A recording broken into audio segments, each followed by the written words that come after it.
ជីវិតគ្មានគ្រប់ជីវិតទាំងអស់វាអត់មានអ្វីហៅថាស្រួលទេគឺតែងតែឆ្លងកាត់នៅរឿងរ៉ាវទាំងអស់នេះហើយផលលំបាកទាំងអស់ហ្នឹងអាចក្លាយជាមេរៀនជីវិតសម្រាប់យើងក្នុងការអភិវឌ្ឍខ្លួនឯងក្នុងការរស់នៅបន្តទៀតគួរមិនគួរឲ្យវាក្លាយទៅជាទីលាននៃការសងសឹកទីលាននៃការបំផ្លាញខ្លួនឯងពីដើមធ្លាប់គិតតែហេតុអីកណាទេកណាអារឿងកើត30 40ឆ្នាំហើយនៅទៅអង្គុយហេតុអីក្រោយមកតែអត់មានហេតុអីទេនឹងបើគិតហេតុអីនៅតែអត់មានចម្លើយព្រោះវាផុតអស់ហើយហ្នឹងចាស់ដែលធ្លាប់សង្គ្រោះអាត្មាធ្លាប់មានមេត្តាធម៌ចំពោះអាត្មាហើយគ្រួសារមួយចំនួនដែលធ្លាប់ប្រមាថការទៀនមកលើអាត្មានោះបានស្លាប់ភាគច្រើនអស់ហើយហ្នឹងកណាអាត្មាក៏បានវិលត្រឡប់ទៅភូមិនឹងក្រោយមកទៅដើរជួបចាស់មួយចំនួនស្លាប់ចង់អស់ហើយអញ្ចឹងបើយើងនៅសួរហេតុអីទៀតវាអត់មានទេអ្នកស្លាប់មនុស្សទាំងឡាយដែលយើងធ្លាប់ភពប្រសពកាលពីប្រហែលជិត40ឆ្នាំមុនហ្នឹងគាត់នៅក្នុងភ្នោអស់ហើយហ្នឹងកណាទេអញ្ចឹងមេរៀនជីវិតអាត្មាខ្លួនឯងគិតថាអត់មានគាត់ដឹងថារឿងវាកើត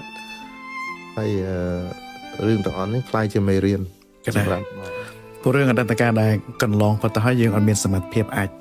កែប្រែវាឲ្យទៅបានទេមានតែទទួលស្គាល់ហើយបន្តដំណើរតទៅទៀតចា៎បងកណាហើយបើសួរអាត្មាថាមានវិធីសាស្ត្រអីដើម្បីលុបយើងអាចលុបអតីតកាលទេកណាទេតែយើងគ្រាន់តែយើងប្រតិកម្មទៅអតីតកាលរបស់យើងដោយវិធីណាហ្នឹងគឺជាទេពកោសល្យនៃមនុស្សរៀងខ្លួនដែរកណាបើអាត្មាដឹងខ្លួនឯងថាអាត្មាចាត់ទុកអតីតកាលដ៏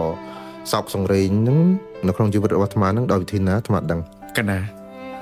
ប៉ុន្តែបើសិនជាប្រាប់ទៅអាចអ្នកដទៃអាចជោគជ័យអាចអត់ប៉ុន្តែសម្រាប់អាត្មាមួយថាអតីតកាលវាលែងមានហើយកណា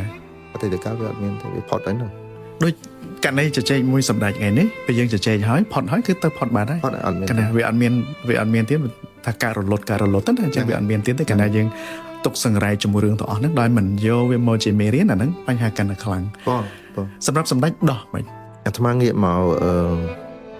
ពុទ្ធសាសនាច្រើនកណាទីមួយរឿងទាំងអស់ហ្នឹងវាតែងតែអ្វីដែលអាត្មាឈ្មោះយនសេនជាតិនេះទទួលរួមខ្លាំងផុតគឺចិត្តរបស់អាត្មាគិតអំពីការកាលនោះហេតុអីគេមិនគ្រោះ